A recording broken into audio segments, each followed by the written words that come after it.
Today, our speaker is Professor Carlos Molina-Hutt. He's an assistant professor of structural and earthquake engineering in the civil engineering department at UBC in British Columbia, where he leads the Engineering for Seismic Resilience Laboratory. His work focuses on the development of methodological approaches to assess seismic risk in buildings and its implications on urban resilience, and on the translation of this knowledge into tools and information for use by practicing engineers, seismic planners, and policymakers. Carlos, welcome. Thank you so much for being here today. Carlos is going to talk about regional seismic risk assessment with a focus on challenges in British Columbia. So with that, I will hand it off to you, Carlos. Please go ahead, and participants, if you have questions, please put them into the chat. As we're going along, I will take note of them, and then I'll start off the questions once Carlos is done with his presentation. Okay, perfect. Sounds good. Just to confirm, everyone can hear me okay, and you can see my slides? Okay. Sounds good. So hi, everyone. As you just heard from Laura, my name is Carlos Molina-Hutt, and I'm an assistant professor of structural and earthquake engineering at UBC. And in this presentation, which will last roughly 15 to 20 minutes, I'm going to be discussing some of the challenges in conducting regional seismic risk assessments in BC, and some of the work that my students and I have been doing to address these challenges. This talk is going to focus primarily on the performance of non-ductile reinforced concrete shear wall buildings during M9 Cascadia Subduction Zone earthquakes, with explicit consideration of deep basin amplification, and I'll unpack some of these things during my presentation. This work was primarily carried out by predate, one of my former PhD students. We actually had his graduation ceremony just last week. He is now a postdoctoral fellow at the University of Auckland in New Zealand under the supervision of Ken Elwood. So I'm going to start by providing a little bit of background and motivation for this work, and I'll follow that by the research objectives. And I'll then spend the bulk of the presentation discussing the seismic performance of non-ductile reinforced concrete shear wall buildings during these M9 Cascadia Subduction Zone earthquakes, and I'll provide a summary of collapse, loss, and recovery performance for a subset of 25 buildings of this vintage that we considered in this study. So I'll start with the background and motivation. This is a satellite image of the Metro Vancouver region. We're in Western Canada, just north of the US border. And Metro Vancouver is one of the most populous metro areas in Canada, with roughly 3 million residents. And it's a collection of 21 municipalities, which includes the city of Vancouver and also the University of British Columbia, which you can see in the map. This metro area has a large concentration of tall buildings with long periods of vibration. And the region is exposed to a variety of seismic sources, which includes the Cascadia Subduction Zone, which is a 1,000-kilometer-long fault that's capable of producing magnitude 9 earthquakes. And this source dominates the hazard at long periods, so it's also relevant for tall building performance. Now, in addition to that, the region sits effectively above the Georgia Sedimentary Basin, and this basin can amplify ground motion shaking, particularly at long periods. And this is a pretty important issue for us because our current design provisions in our National Seismic Hazard Model, they don't explicitly account for basin amplification. Now, in this work, we were particularly interested in evaluating the seismic performance of non-ductile RC shear wall buildings, which are concentrated in our downtown core. The picture that you can see here on the left is a photo from 1956, collected from the City of Vancouver archives, and it gives you a snapshot of the downtown area, in particular the West End neighborhood, which has a pretty sparse, or had a pretty sparse population. In this same year, in 1956, there was a change in the zoning laws that effectively lifted an existing 8-story height restriction. And this enabled the construction of tall buildings. And this is an excerpt from the Vancouver Sun, an article that in the same year in 1956 discusses this controversial change in the zoning law. Now, just a few years later, this is now a photo of the same region in 1969. So 13 years after that zoning law changed, that reveals a significant development in the construction of tall reinforced concrete shear wall buildings, as you can see in the image. And what's important to note here, and this affects in particular this West End neighborhood that is a bit of the focus of my presentation today, is that this booming construction really happened before the introduction of ductility requirements in the Canadian concrete standards, which happened in 1984. And also, it happened at a time when our understanding of the seismic hazard in this region was considerably lower. So with all this in mind, we embarked on this research project as part of Pratis Kakoti's doctoral work that looked at a number of things. We wanted to quantify basin amplification effects of the Georgia Basin in the Metro Vancouver region during subduction earthquakes. We wanted to, generally speaking, quantify the collapse risk of these older non-ductile RCSW buildings constructed before the 1980s. And we wanted to evaluate the performance of these older buildings under plausible M9 Cascadia Subduction Zone earthquake scenarios. And in this presentation, I'm going to focus primarily on this final point. So we're going to be focusing on the scenario-based assessment. Now, in Canada, we're very fortunate to have access to a publicly available national seismic risk model. And this includes an national exposure data set, which has Canadian-specific fragility and vulnerability functions that are Natural Resources Canada, in partnership with GEM, has put forward. And this builds on, of course, a series of scenarios that are also publicly available that are linked to our national seismic hazard model. So with this in mind, theoretically, we could simply use, some of the generic fragility and vulnerability functions to evaluate the performance of these older buildings. But by taking just a quick look at these functions, we could, identify a number of limitations.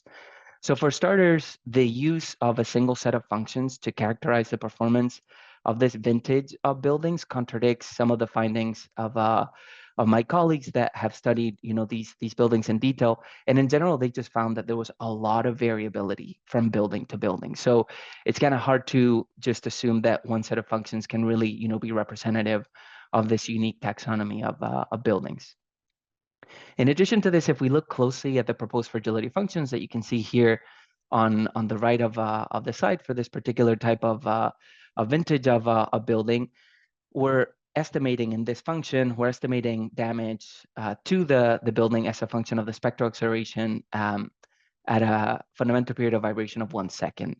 And this sort of raises questions as to whether this 1 second is representative of the fundamental period of vibration in the set of buildings, which actually, as I'll show later, ranges in height from 8 to 40 stories. It also, I think, broadly speaking, raises questions about the consideration of the unique dynamic characteristics of tall buildings, right? When we're developing these fragility functions, which oftentimes rely on single degree of freedom models. And there's also another important aspect here to recognize. As I'll discuss later, this issue of basin amplification is really noticeable at periods greater than 1 second. So if we're lumping or estimating damage to these buildings using SA at a 1 second period, then effectively, even if our ground motion intensity measures capture basin effects, they wouldn't really, be reflected in the damage estimates. So with all this in mind, essentially our hypothesis was that, these, I'm calling them low fidelity models, are highly underestimating the seismic risk of this vulnerable class of buildings. So what we wanted to do is essentially take a closer look at this particular building type. And that's what I'm going to be talking about this today through the lens of this scenario-based assessment. So what I'm showing in this diagram is the overall assessment framework that we applied to this scenario-based assessment. When it comes to the hazard, we employed ground motions that were representative of these M9 events with consideration of the basin. And I'll talk a little bit more about that in the coming slides. We leveraged a detailed inventory of buildings and developed a tool to automate the generation of archetype buildings. And this included the generation of structural analysis models in OpenCSPI. These were three-dimensional models that enabled, the simulation of structural response. In addition to that, we also built building performance models using the SimCenter's Pelican tool to estimate seismic damage and the consequences of such damage. And then we also use TREADS, a Python-based tool for recovery estimation and downtime simulation of buildings that leverages the Pelican results to model recovery. So with these different sets of tools and this workflow, in essence, what we could compute is a collapse risk, economic loss, and recovery metrics in some of these buildings. And in the next few slides, I'll just spend a little bit of time discussing these different steps of the overall assessment framework that we followed in this work. So with regards to the hazard, because the last M9 Cascadia Subduction Zone earthquake occurred in the year 1700, we obviously don't have ground motion recordings of such an event, but luckily in this work, we were able to leverage a suite of physics-based ground motion simulations of M9 Cascadia Subduction Zone earthquakes that were produced by the USGS, actually in partnership with Laura's colleagues at the University of Washington. These simulations explicitly consider deep sedimentary basin amplification, which, as I mentioned earlier, is a very important issue in this region of study, and in particular for tall buildings. So without going into too many details, I'll just say that the city of Vancouver sits on the edge of the basin, as you can see in the map on the left of the sides here, where the warmer colors denote greater basin depth.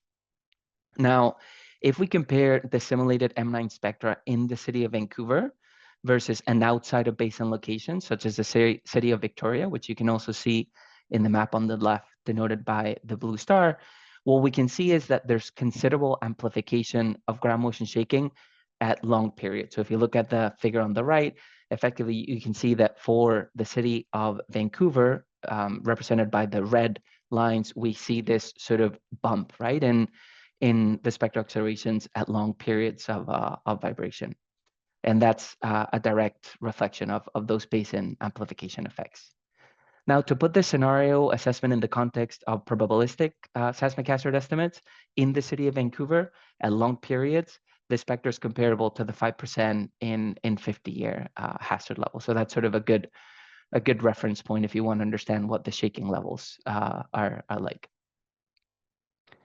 Now, to evaluate the seismic performance of non-ductile RC shear wall buildings, we were able to leverage a detailed inventory of roughly 350 of these buildings located primarily in the West End neighborhood that you might remember I highlighted in my introductory slides. And this was data that was compiled by some of my colleagues at UBC.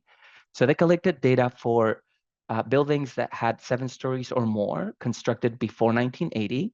And they collected general information for all of these buildings, including, their address, the year of construction, the occupancy, the number of stories, floor areas, etc.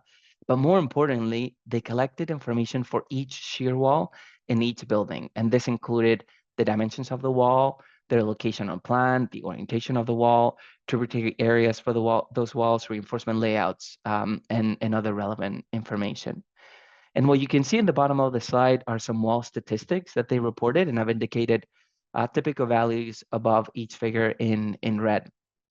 But at a high level, what stands out here is that these walls are flexure dominated. They are primarily 8 inches in thickness, so around 200 millimeters.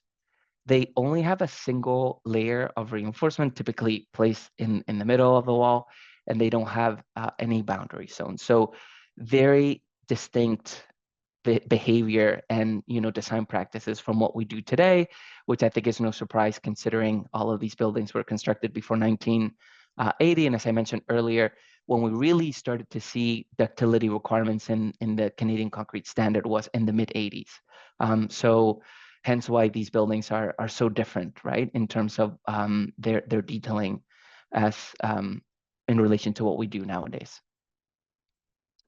So by leveraging this database, we automated the generation of RC shear wall building archetypes.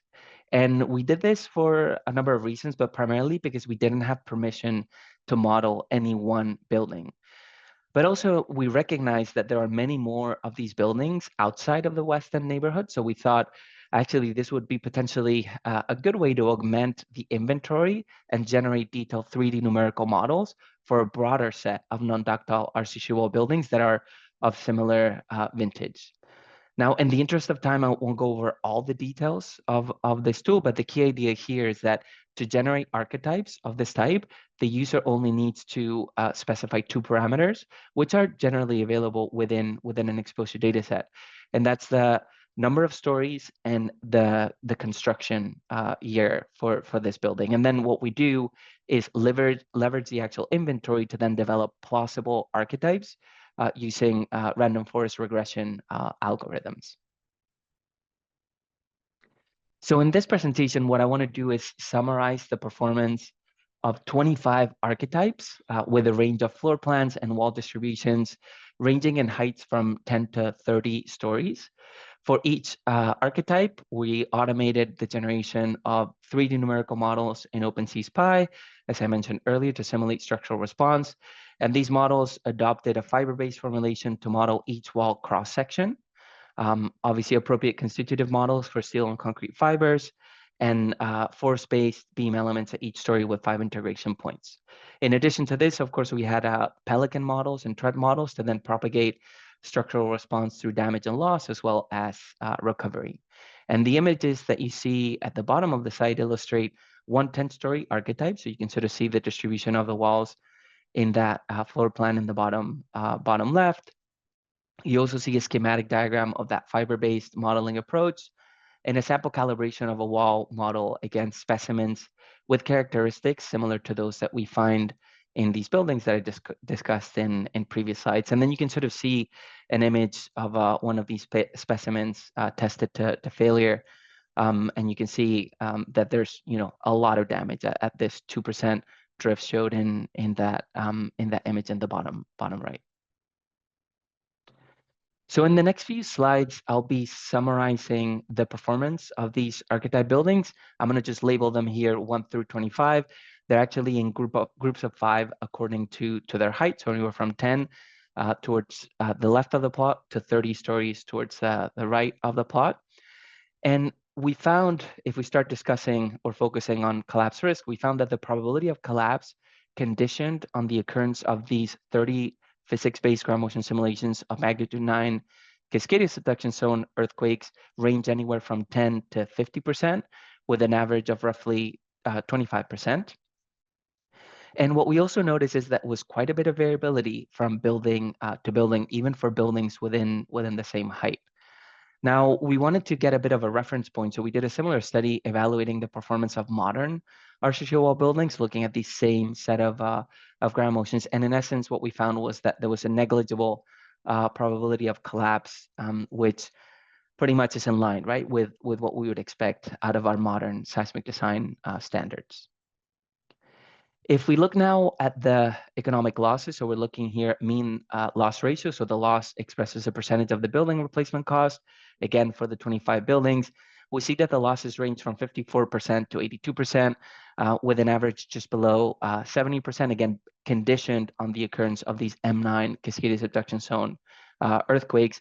It's worth highlighting that all of the archetypes considered have losses that exceed the 40% threshold that's often used for repair being cost prohibitive. And this is a reference that we took from FEMA P58 for this threshold. And as you can see in the figure, obviously collapse and irreparable damage instances due to excessive residual drifts contribute considerably to these losses. Now, we also evaluated the performance of the archetypes in relation to 3 recovery states. And we did this using TRED, so the tool for recovery estimation and downtime simulation of buildings. One of the recovery states was functional recovery. So this is a condition in which basic building functionality is restored. We also looked at reoccupancy, which is a condition in which the building is safe to occupy, but this reoccupancy state assumes pre-earthquake habitability standards. And we also looked at shelter in place, which is a condition that considers relaxed habitability standards after an earthquake. So in essence, it permits non-structural damage and some structural damage as long as the safety of tenants is ensured. So instead of reporting the actual recovery times, what I wanted to showcase here are the probability that a recovery state would be hindered conditioned on the occurrence of these M9 events. So for instance, for functional recovery, what we can see in this diagram is that that recovery state is essentially hindered in all realizations. So you never maintain functionality in these buildings after these plausible M9 events. Now, the probability that reoccupancy is hindered varies from 52% to 93%, depending on the archetype building. And the probability that shelter in place is hindered, remember the distinction between reoccupancy and shelter in place is that shelter in place accepts relaxed habitability standards. The probability that shelter in place is hindered ranges from 13 to 37%, depending on the archetype building. And I wanted to showcase these results to highlight the significance of considering relaxed habitability standards in terms of post-earthquake shelter needs. And this is particularly important if we think of the West End, so this neighborhood that I've been focusing on, because of the 44,000 residents in this neighborhood, roughly half of them live in buildings of this type. So if after an event they're unable to shelter in place, then this could have huge implications. So we think there are some benefits to considering this set of relaxed habitability criteria in the immediate aftermath of an event. Now, trying to circle back here to what I introduced at the start of the presentation, these generic fragility functions that are available in our national seismic risk model for this vintage of buildings. Effectively, what we anticipated was true. If you use these functions, you could considerably underestimate the risk for this particular type of buildings for some of the reasons that I sort of hinted at the beginning. So for instance, we computed an average probability of collapse condition on these M9 events of roughly 25%. But if you use those generic fragility functions, that would be closer to 8%. We estimated average losses that were just below 70%, and the use of these generic functions would have losses that are considerably lower in the order of 14%. Furthermore, because these buildings are in close proximity to one another, if you actually used the generic set of fragility functions to estimate their seismic performance, essentially you would get that there's very little variability in the performance from building to building, which is something that in our results we could see effectively quite a distinct set of performance from building to building, because as I mentioned earlier, their characteristics are rather unique. And that's something that we tried to pick up in our framework here. And briefly, I'll just mention that, I didn't actually introduce recovery time estimates, but it's a little bit harder to do that direct comparison with outputs of regional risk assessments using conventional functions, because the consequence models to estimate recovery are a little bit distinct from the ones that we find in frameworks like TREDS or the ETC 138 methodology, and happy to talk a little bit more about that during the Q&A. So with all that in mind, hopefully what I've conveyed is that there are challenges with conducting regional seismic risk assessments in BC that can relate to the presence of our basin, the lack of recordings for M9 events, the unique dynamic characteristics of tall buildings, and in particular this old vintage of buildings. And I've reported some of the risk metrics that we computed for a set of 25 archetypes that are representative of this type of construction. And what we're seeing is that the risk is unacceptably high. But the idea here is really just to showcase that with all the SimCenter tools that are available to us, and we just use one of the offerings, but there are many more that could be used, we can bring considerably higher resolution to these regional risk assessments. Now, there's a number of publications that have come out of this work. A number of the work is still in progress. We're writing up some of the results that I actually shared with you today. So feedback would be great before we actually submit those manuscripts. But if you want to do a little bit more reading, I would just point you to our website, as Laura mentioned in the introduction. We're the Engineering for Seismic Resilience Lab. And you can find our website at www.esrlab.org, and we have a publications page there.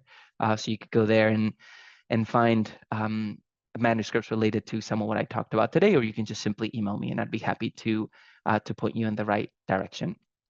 So I think I'm gonna stop there. I do have some additional slides about our group's composition and some of the work that other students are doing using SimCenter tools. A lot of it is very much in progress because we came back from the SimCenter Symposium in January energized and wanting to think a little bit harder about how we can integrate more SimCenter tools into the work that we do. But I think maybe it's best if I open it up to the Q&A and I can come back to my additional slides if there's time.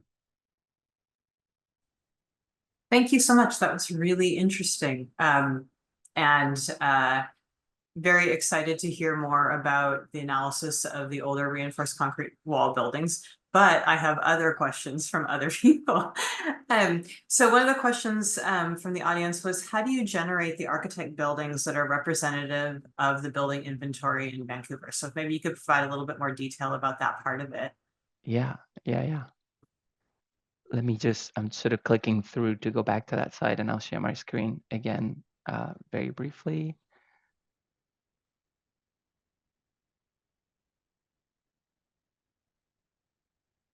Okay, so that's a great question.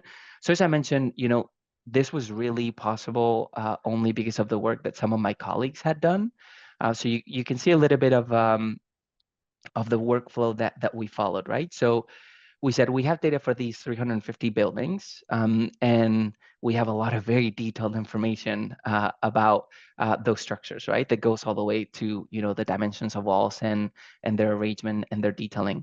So what we did is we said, okay, if a user can specify the number of stories and the year of construction, knowing that we've already predefined, the fact that these are pre-1980s reinforced concrete shear wall buildings, then let's leverage this data to inform this predictive model. So this predictive model has a series of steps. The first one was to say, well, okay, for the number of stories and the year of construction, what was a typical dimension or the shape of the floor plate? So we started by defining the floor plate properties. Then as a function of that floor plate, after defining the area and the aspect ratio by effectively sampling from the data that we had, we said, okay, what's the total amount of reinforced concrete shear wall areas that we have resisting forces in each direction? So we can come up with a metric of the area that's resisting seismic forces in the X and the Y direction of the building. And from there, we can then say, okay, what is the actual number of walls that would be resisting those forces? And here it gets a little bit trickier, right? Because we need to recognize that in many instances in these buildings, you just have planar walls, but obviously sometimes you do have wall assemblies. Things are not as crystal clear as what they are today, right? Today in our modern RCSW wall buildings, we typically have a very well-defined central core, right? And oftentimes the perimeter is just gravity framing. Here, things are pretty scattered, right? So you typically have some of these wall assemblies in staircases that are at the ends of the buildings. You didn't always have a central core. There were many cases you did. So things are less structured than what they are today. So we try to leverage effectively the data to then come up with an identification of the number of walls that we had in these three categories: planar X, planar Y, and then wall assemblies. And then we leverage the inventory to then come up with a wall distribution. So what my colleagues had done when they were looking at these is trying to classify the buildings into bins that more or less follow trends in terms of what these wall distributions are. And here they're just labeled W1, W2, W3, but that gives you a sense of whether or not there is a central core and how that is supplemented by potential planar walls in one direction or two directions and what those characteristics are. So if you want to learn a little bit more about those wall distributions, you can go to this paper by Jeff Ethan et al. This was work that he did with my colleague Perry Adebar and Ken Elwood. And there they talk a little bit more about that. So with that, essentially, we were able to come up with an archetype, and then we did some simple code checks to make sure that whatever we came up with was actually something that would meet code requirements at the time. And if that check was passed, then we actually generated the model.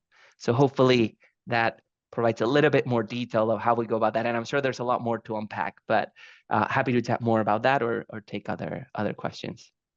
I'm just going to ask a quick follow-on question. So that's a pretty complicated process of coming up with those models. How many unique models did you have in your analysis? Yeah, so What I presented today was only 25 Okay. archetypes, and we had 350 buildings in the database. So our aspirations were actually to just, generate as many buildings as buildings, as many archetypes as buildings we had in the database, but then we had time constraints, and Patrice was very eager to graduate, so we ended up just doing a bit of a sample of those. Still a very impressive number of models. So one of the other questions is, when you looked at modern buildings, you found negligible probability of collapse. These are typically Category 2 buildings for which the ASCE 7 reliability target is about 10% probability of collapse under the MCE. Why do you think that the potential collapse rate was essentially negligible? Yeah, that is a great question. And this is my chance to plug in the National Building Code of Canada. These were Canadian buildings. They were designed to the Canadian standard. And maybe a very interesting distinction between the Canadian building code and the US building code is that in Canada, our design ground motions are the 2 for 75-year return period. So we design to the 2% and 50-year hazard. We don't apply a 2/3 reduction like we do in the US to go from MCR to the design basis earthquake. So we don't have those explicit targets that you do in the US, but what we found was fairly similar performance. So to answer the question specifically, what we saw is that these M9 scenarios actually generated spectra that, for the most part, other than in very, very deep basin locations, was below the 2% and 50-year design ground motion that we use in Canada. But that's a great question, and hopefully a good one to highlight that things are a little bit different north of the border. I'll keep that in mind. um, Okay, another question that goes back to my my particular interest, but I'm not being anyway. Is the predominant failure mode in the open seas analysis at the base of the wall? If so, are retrofit options being developed to to improve the performance of these kinds of buildings? Were there other failure modes? We've often seen failure occurring sort of like 1/3 of the way up the height of the building. And so I guess kind of what are the failure modes, and what are the recommendations for the next steps to reduce the probability of failure? Yeah, so great question. I didn't get into the details of that, but we actually considered both simulated and non-simulated failure modes. So the simulated failure modes were generally always because of failure at the base of the walls.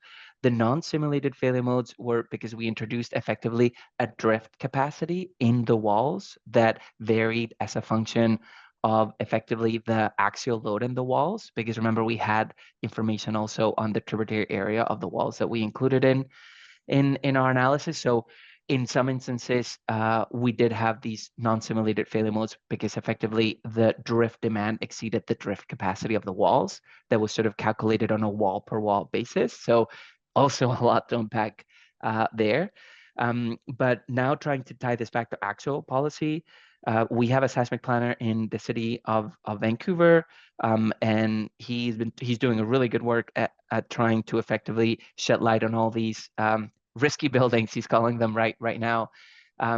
Maybe we need a slightly different terminology for that. But actually, the first step here is to, or what he's thinking of doing, this is not official by any means yet, is propose a screening method. Because actually some of these buildings aren't that bad in terms of the strength that they have. They might not have a lot of ductility, but some of them have a lot of walls and are fairly strong. So the idea is, by doing this screening method, you can kind of identify what are the bad apples and really worry about those. And in terms of retrofits, there are very few examples of retrofits that have been done, but there are a couple, I think, in the West End where effectively what they did is strengthen these walls that were actually in the perimeter of the building without having to disrupt the actual tenants. So they came in and these walls were exposed and effectively created or extended them, reinforced them by adding walls that were effectively consistent with modern design standards. And that was a pretty neat retrofit intervention, which allowed tenants to stay in place. Now, that's a pretty good example, but there's only, I think, one or two that we've seen in this region. Yeah. You have to get lucky with the building. There are a couple of questions about the ground motions in terms of validating or where you're getting the ground motions. There was one question about how they relate or validated by the M9 ground motions that were developed as part of that project. So maybe you could just talk a little bit about the ground motion. Yeah, that's let me go back and maybe try to share that slide. So that is a great question. I have to say it was really, really exciting for us to see that the USGS and the M9 team at UW had actually included, Southwest BC in their simulations. They kind of had to in a way because the Cascadia Subduction Zone, runs into Canada, doesn't just stop at the border. So they did a lot of work. Art Frankel and others have lots of papers that sort of validate their simulations. I think particularly with a focus in the US. So what we tried to do is replicate a little bit of that effort. So simple things that we did was effectively compare the resulting ground motions in outside of basin sites against existing ground motion models. And what we found was that if, for instance, we compared, the spectra in Victoria, which you can see here denoted by the blue line, against ground motion model predictions for the same set of scenarios, we generally found that outside of basin sites, the results were very consistent. So that gave us confidence that these motions were valid for use in out of basin sites. The only way we could really justify the deep basin sites was by effectively trying to understand if the amplification effects made sense to us. And what we did there is to see if they were consistent with what had been observed by the M9 team in basins in the US, predominantly the Seattle basin. So there we looked at is amplification, correlated with the basin depth. In this case, we use set 2.5, as you can see in this little diagram here. So those were the kind of checks that we did to convince ourselves that the ground motions were defensible. Thanks. There are a couple questions about habitability, reoccupancy, your suggestion that there is a level of damage that there can be some occupancy following the event, and how other things like lifelines might play into place. So maybe if you could just talk a little bit about that shelter in place performance level. Yeah, that's a great question, and there's a lot of work underway that many people are doing, including some of my students and I, looking at the development of seismic design for functional recovery. So a lot of these are discussions that relate to that. But the key idea here is that we wanted to recognize that in the aftermath of an earthquake, in particular for residential buildings, the goal, especially if we're thinking about older buildings, is to ensure that people can shelter in place. It might be unrealistic to expect that an older building is going to ensure that you have basic intended function. I think that's even aspirational for modern designs, right? In fact, that's what we're trying to develop in these new provisions. So what we wanted to showcase here is that if you don't relax your habitability criteria in the aftermath of an earthquake, that could potentially lead to essentially having tremendous demand for temporary shelters after an event, particularly in large urban regions. So what we wanted to showcase here is, okay, can we relax the requirements even if we're doing it in such a way that would allow, damage that clearly is undesirable by occupants, but wouldn't compromise their safety. So that's sort of a little bit of what we're trying to do here. And I guess specific examples of this could be, is your elevator working or not? And if it's not working, can people, shelter in the building? Obviously, there are implications there in terms of accessibility, right? Some people actually won't be able to, or if they're in the building, they're not going to be able to access resources, right? Or they're going to need other type of help. So we recognize that there are implications associated with that. But the key idea here is to say we really need to look at what we would expect and can accept in terms of damage to ensure that we're not effectively displacing the bulk of the population if we have a really damaging event. So that's sort of a little bit of what we were going with this. Obviously, the assumptions behind each of these recovery states is something that we'll document well in our paper, because those underlying assumptions are very important. But that's the key idea there. I'm happy to discuss that in more detail, maybe after the recording, if we can turn our cameras on and chat with whoever posed that question specifically. So I have one more question, and then we'll stop the recording and I'll open it up. Do you plan to, or have you already shared the predictive model and the OpenSeas model generator with other researchers? It's obviously a very valuable tool that I think it'd be really interesting to start applying it for other building inventories. And so is that available or going to be available? Yeah, it will certainly be available.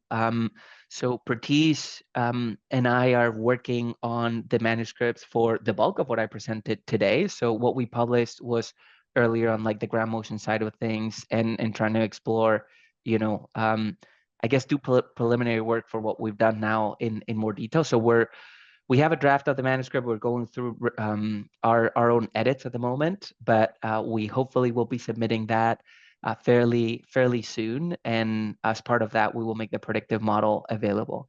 What I can share, though, is that his thesis is publicly available, and that includes detailed information on the 25 archetypes that we developed, but not yet the actual algorithm to develop the models. But obviously, sharing that I think is vital, and there's no reason why we wouldn't do that. And potentially by doing so, we'll find ways to improve that, and maybe it can serve as an example for others who have these detailed data sets to adapt that framework to automate the generation of other types of buildings, which would be really neat, I think, to help develop more high fidelity regional risk models.